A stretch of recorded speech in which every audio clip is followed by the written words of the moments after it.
Welcome to the Featured Anime Podcast. I'm your host, Jack. And I'm Rick. And today we are talking about Cowboy Bebop.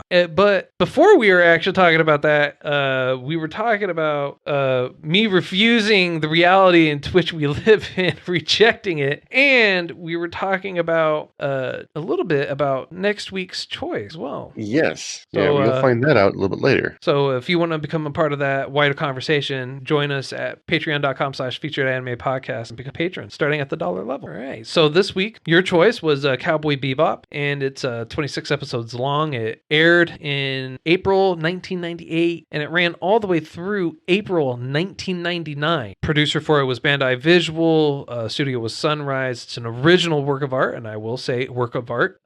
And the genres are action, adventure, comedy, drama, sci-fi, and space, which all really hit key points for me. Yeah, that's a fairly accurate representation. I would also probably say Western of some kind, only because it gave that, for lack of a better term, cowboy feel. Fair enough. Yeah, it's definitely a space Western. That's for sure. Yeah. I'm not going to argue with I love Western. I really do.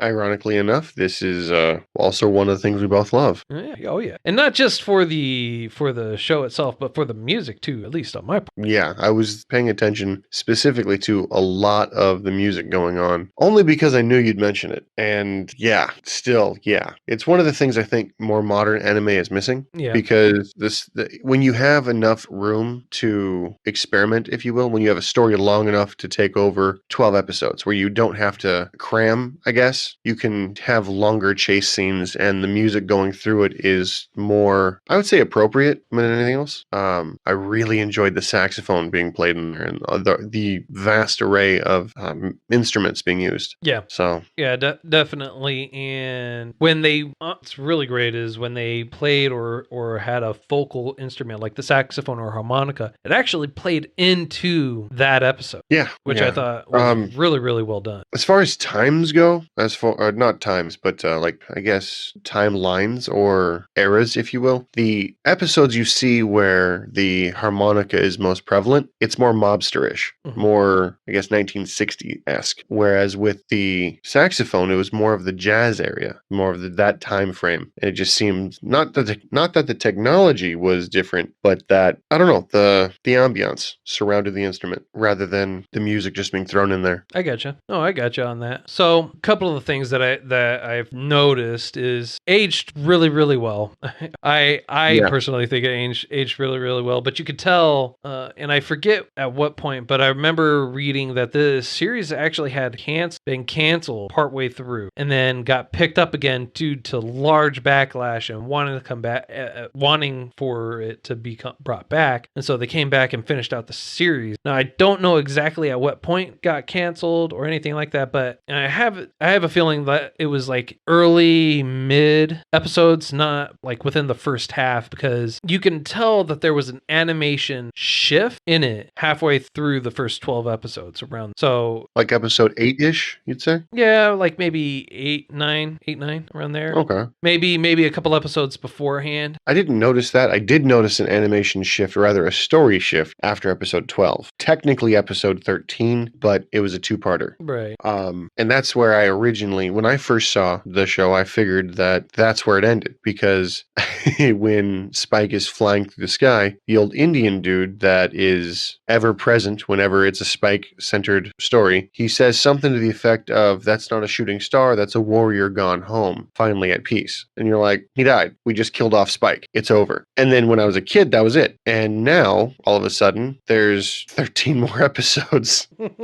So, I mean, I'm not mad at it. It gave backstory that I was not anticipating. It gave backstory that I thoroughly enjoyed. It made Faye Valentine way more human and way more understandable on how she became the way she is, you know? Yeah. And the one thing the first 12 episodes missed out on, in my opinion, other than with Spike, and I personally think Spike was the main character in the first 12 episodes. Yeah. After that, it became more balanced, but it was very heavily Spike-centered. But after episode 12, episode 13, we started getting backstory from Faye, from, Rob, I forgot what his name is. Jep, yep. I don't know. I wanted to call him the Black Wolf. Because during his story, it's not Black Wolf, Black Dog or something like that. Black Dog, yeah. But I don't know. That's a weird name to have, but a nickname to have, but okay. I mean, like, I know Well, why. I know I was why. gonna say they said it was because he was like a pit bull. He just when he bit on, he didn't let go. Essentially, if he was on your scent, you couldn't get away. Well, I mean, no, I was talking about more along the color, why they were calling it a black dog, but then his last name's Black, Jet Black. Oh, that's a play on words I didn't get till you literally just said it. Jet Black. That's awesome. Jet Black Dog. I knew he was an old police officer. I knew he had an amazingly awesome bionic arm. But there really wasn't any. He was just a surface level character with surface level desires. And with that backstory, it filled in a bunch of stuff. And again, from episode 13 on, he was more than just a I'm too old for this type of person. He was more than a comic relief that steps in and saves the day occasionally. You know what I mean? Mm-hmm. Yeah. Because in the first 12, he was a side character at best. He was the pilot of the ship, and there's no reason for him to actually be there, story wise. And I really liked the fact that the big bad in episode 12 and 13 came back in episode 24, something like that, and finished out the series. And it was really, really good. Like the conclusion for everything was awesome. It left me not wanting more, if that makes any sense. Yeah, it definitely did have bookends. That is for sure. That is for sure. It definitely did have bookends in that regard. Did you notice? I think we talked about it before, but there was some serious Lupin the Third vibes going on. Yeah, we had talked about it during the movie. Yeah, yeah, and I had explained to you. Yeah, it's because the yellow shirt, blue leisure suit was drawn from Lupin the Third, especially with his boots. Yeah, and then you also mentioned, if memory serves, that he was loosely based off of Bruce Lee. Yes, he was. And he used a quote from Bruce Lee about being like water. And I was like, that's it. That's perfect. Hey, I know this really doesn't fit in with the genre of the show, but did you know Bruce Lee had a younger brother? I did not. Yeah, Broccoli. That's so great. Couldn't help it. So original. Thought you were about to impart onto me some great knowledge I did not know, and instead you waste what few brain cells I had to spare on that. An awesome dad joke. Yeah. I recently saw that. Like, someone told me that, and I asked them to write it down specifically so I could tell it to you. I didn't know I could work it in so well as with what we're already talking about. Man, I needed that. Anyway, but yeah, no, he was using the philosophy of, I think it was Jeet Kune Do. Jeet Kune Do? I got it. Jeet Kune Do. Yeah, I was gonna say I have a stuffy nose, so I'm not. JeetKunedo. Perfect. But he was like, yeah, be like water. Like, water can fit in different things, be smooth, be fluid, be calm, use your opponent's force against them. Yep. And it's kind of funny because the guy he teaches it to happens to be a bounty he's looking for, and he just doesn't quite know it yet. And that's a theme that goes on a lot, where they either help the bounties they're trying to capture or help them and let them go. Actually, the theme is that a majority of them end up dying. There's that too. There's that too. But they deserve that. They're always broke. They always can't get a break, and their bounties are always dying. And one bounty they were able to actually catch and turn in, they didn't get that nice, hefty, large sum for, simply because it wasn't a live person. You're not joking. A few times that happens. Yeah. Like, they get shafted. It's like episode 2. They get shafted. The guy where they were introduced to Ein, he basically turns himself in. I'm going to use air quotes for that. Turns himself in. Yeah. Because he crashed into the police station. I meant to do that. Whoops. What's cool is they touched on like the hyperspace travel and the gates for it, and what happens when you're actually stuck in there. So if like they close the gate, you can't get out. I like that they actually touched on. Yeah, that was pretty interesting. That gave me an idea as to, well, I mean, it comes back to the Feng Shui master. He got stuck in hyperspace, essentially. Yeah, in a parallel plane or something like that. Yeah, he was unable to get back except for Feng shui. We don't know if he died. Well, and it was a nice side story, but it didn't really do anything for me other than make me sad that some guy's going to live out the rest of his life, probably starve to death. He said he was running out of oxygen, so he's going to suffocate. Yeah. Like he Great stuff. He said, "Thank you for bringing my daughter to come see me, so that way I can see her before I die, because we're out of oxygen and I'm not going to make it." Cool. Messed up, but okay. Yeah. I was like, you've got harpoons on that thing. You can drag him out, kind of, sort of. Yeah. Kind of. Not Sorta. really. But Maybe. yeah. But I thought it was really cool that there's subspace traveling that they can do. You're not in a bubble to yourself. You're in kind of like a highway. You can run into other people. You can kill people, which they do, in this hyperspace field. And I don't know if the bodies are never recovered, if no one ever goes looking for them, or what. And there's a virus floating in that supersonic space, or the subspace. Yep. Forever. What happens if someone runs into it? Oh. That's for a different story. That's for a few years down the road. That's a future Jack's problem, not present Jack problem. Exactly. Future Jack will have to come up with a solution for that, but not today. Not today's Jack. This day. Yeah. No, I really liked it. Animation quality was top notch in my opinion. For the style it was in, I could not see anything better. Music was decent. I liked how everything went up. The chase scenes were a bit long and a bit cookie cutter-ish for me. However, I did like the mix of old technology and new technology that they ended up going through. Oh yeah. And yeah, Ed's still my favorite. Ed is awesome.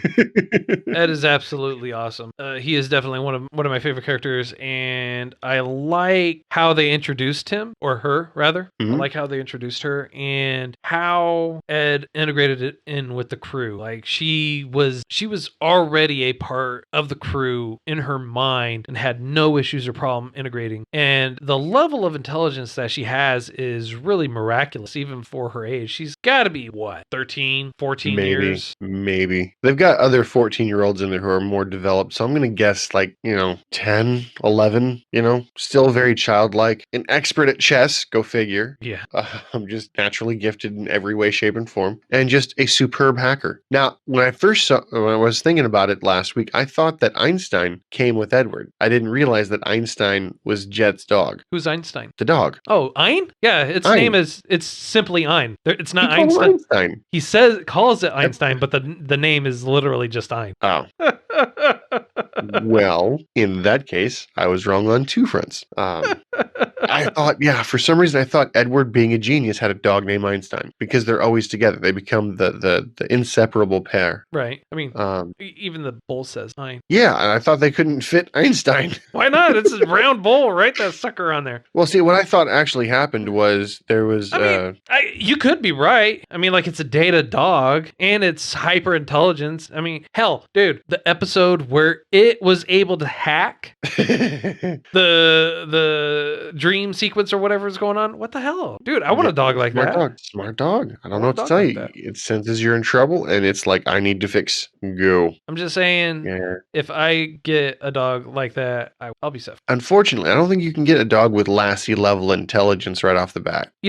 Is there a reason why you have to crush my dreams right out the gate? Yeah, the basilisk. Remember that? We were talking about that before and you're just like, no. Are we talking about the time-traveling granddaughter and Vampire Slayer? No, we're talking about the basilisk, the time-traveling idea that you're either for or against, but someone doesn't want to choose yet. Hey, I reject your reality and substitute my answer. Exactly. Therefore, Einstein. Thank you. I will take that compliment. Oh, no, not you being Einstein. The dog's name is Einstein, not Ein.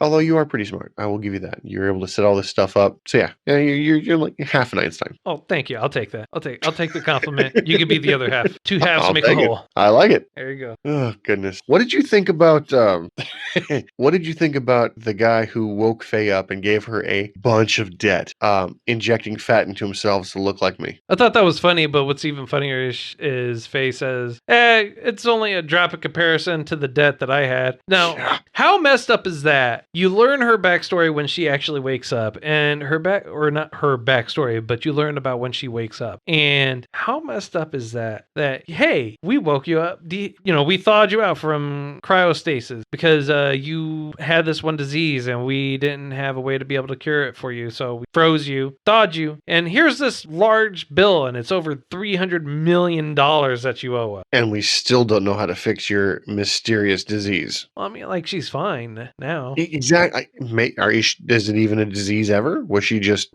wealthy enough to cryogenically freeze herself? I mean, like, it looked like she came from money. So you would have assumed that it was paid off in advance, and they're just money grubbers trying to get it. That's what I thought too, and I was really, really hoping that we would find her an eventual storyline where she would make it home, so to speak, and her parents, of course, are dead because it's just that long, and you'd find a gravestone, and then she'd look up her own name, and then realize she's got an inheritance of like billions, and then everyone lives happily ever after. No. There's still a chance for that, you don't know. Yeah, I do, because she would have gambled it all away.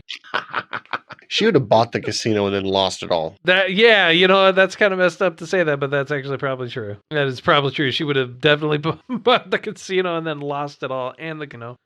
Isn't the house always supposed to win? Yeah, not for you, though. Yeah, I was going to say, she is the house, and she's dumping all of her profits back in. Oh, goodness gracious. Yeah. So another really interesting thing, and there's subtleties. There are subtleties strewn throughout the whole show. So, for example, you have Julia and Vicious. Julia is only ever mentioned or shown, referenced when Vicious is in the episode 2. I didn't notice that, but that makes sense. That makes sense because they're part of Spike's backstory, for lack of a better. Vicious is the big bad. He is what his name is. He's the big bad that started the series. He's the big bad that I assume ended the series. It ended ambiguously, I would say, but he was defeated. Yeah, I feel like it gave a solid ending, and there is no denying that it did give a solid end. Is Spike dead? Yes. Really? You think so? Not stay till after the credit. I did. Of the last episode. Yeah, you'll carry it with you. Yeah, and you saw the picture of him there, happy, but finally passed on. I didn't see him pass on. I just saw him passed out. He's dead. Like, literally, he is dead. Like, that was the whole thing. He collapsed over and dead. Yeah, he's dead. It's like book ending, man. He was asleep.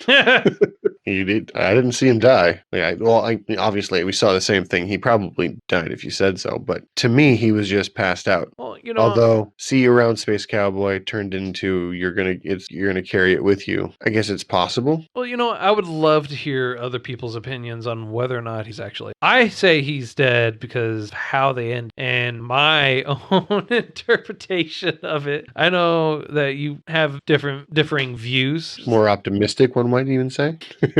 Less final, with the hopes of if he's not dead, that means there is a possible season 2 that could be written. I mean, I got some stuff to say about that, but I'll have to hold off till I do more research. Because I see what you're saying. I do. I don't think it deserves a second season. I think everything that needed to be done was done. I think if they did add a second season, it would be like trying to beat a dead horse. And I think it would cheapen what a masterpiece this actually is so far. Fair enough. I just my thing is I don't understand why they would kill Spike. Well, but not everybody else. Because it was a solid ending, and it ultimately was a story that revolved him mainly. Even though we got the backstory for other characters, it did give us a solid ending for him, and it did start with basically a flashback of him fighting, and before he got to the point to where we knew him, and then it basically just did a full circle. So in your opinion, it was just a main story about him, and we just got to know the side characters a little bit more than we normally would have. Yes. Kind of like a Eureli and April type situation. Yes. No, but see, even still in Eureli and April, we knew who the main protagonists were. Yeah. Okay. But yeah.